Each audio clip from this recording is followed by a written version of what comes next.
There is no you who could ever die because there was never a you that was ever born. The truth of who you are is all there is. Outside of space, outside of time, all concepts, ideas, and theory, and anything that could possibly be definable. And in the analogy of a dream, you are the indescribable dreamer, and the physical avatar that you're embodying is being dreamed. And yet, even after glimpsing this truth, fear, doubt, and confusion can still arise and play out within your immediate sphere of experience. It can still oscillate and arise for long periods of time, long after you had that initial seeing through the veil or seeing through the illusion into the truth of who you are. And perhaps this is even adding to more suffering now because the contrast is just so great. From that almost obvious seeing through who you really are to now your consciousness and awareness has been hijacked and pulled back into the illusion of being the separate self. And theoretically, you know that it's still there because you saw it. But with all the turbulence that's arisen since then, it's pulled you back into the illusion, into the fear, doubt, and even suffering, maybe even worse than before. And really, the question is why? Why can't we seem to stabilize that awareness, that presence of being, the I am awareness, if you want to call it something, the nature of who you really are? Why can't we stabilize that immediately in our experience rather than having all of this turbulence be stirred up and play out? And there's an energetic and a mechanical reason behind it. And once you see it, there's no reason to actually resist the fear in itself. They can act as portals back into the I am presence and eventually creating a stable experience while embodied of the truth of who you are. Hi, my name's Todd. Welcome back. And if you're new here, I like to talk about all things consciousness, non-duality, and the hidden mechanics of reality so you can be more empowered on your own spiritual journey. And if that's something you're interested in, feel free to hit the subscribe button so you can join our community here and stay tuned for new releases.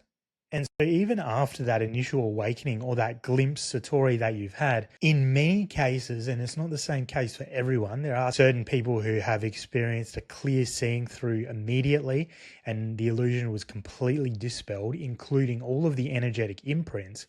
But from what I've seen, and certainly in my own experience, there were a lot of energetic imprints based in the illusion and mistruth from believing I was the separate self and for believing in the illusion for so many years, for the first 30 years of my life, that this is all energetic momentum that built up within my sphere of experience that then became stirred up after that initial glimpse, after a period of time, and then an unwinding of that momentum took place. And so this can look like energetic distortions and fears that are stored within the mental, emotional, physical body, within the nervous system, within even the physical apparatus itself, for example, the muscle tissue or organs. And it all had to play out and release so I could stabilize in the truth of who I really was in an undisturbed way. Because I too, after those first few glimpses, began then really oscillating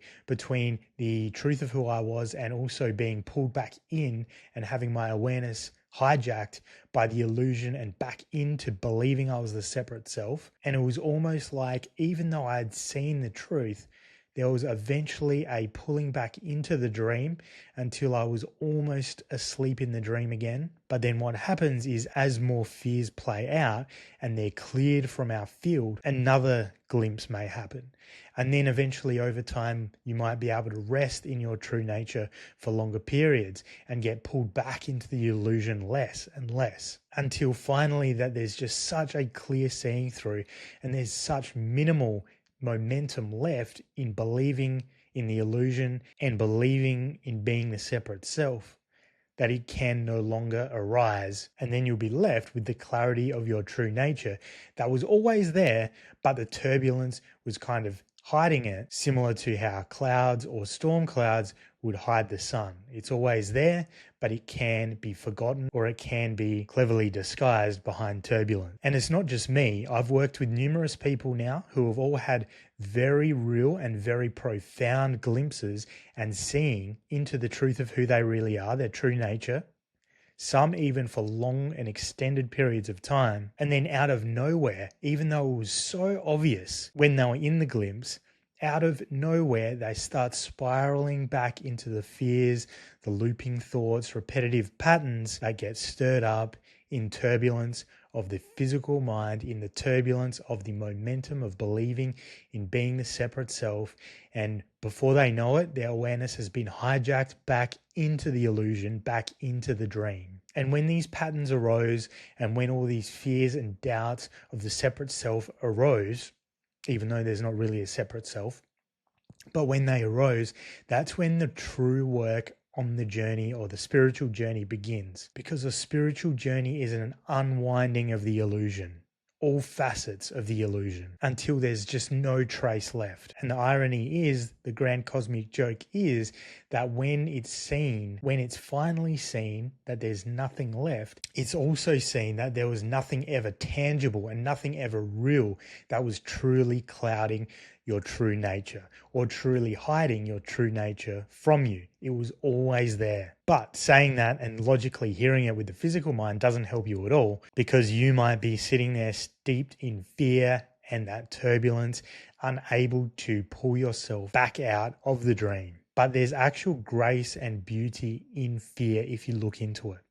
because we can reframe fear as being like a guidepost or a portal back into the truth of who we really are. Because every time I ever looked into a fear and looked right through it into the core, I eventually saw that what I was afraid of, the very thing I was afraid of, completely disappeared and became transparent and fell away. Like a mirage on the horizon, the closer you get to it, the more it fades and disappears. So fear and looking into those fears really is like a portal and a guiding way, guiding light back into the truth of who we really are. And learning how to do that is exactly what can set you free of this turbulence, so you can eventually stay grounded and stabilized in your core nature.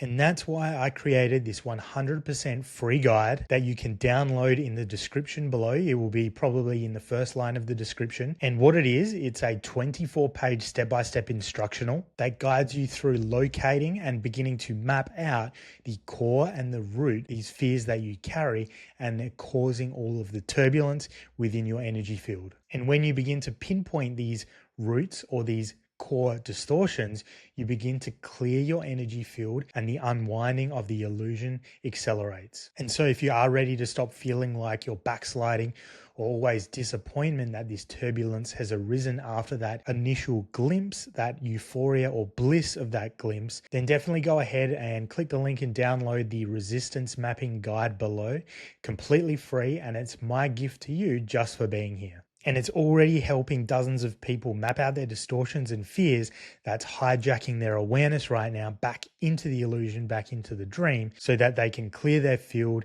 and stabilize their I am awareness. And this all comes back to the core of the video where we started. You were never born because a fractal of eternity can't be born. And you never die because you were never a separate and finite being. But you can forget. And fear is how forgetting can feel. It's time to remember.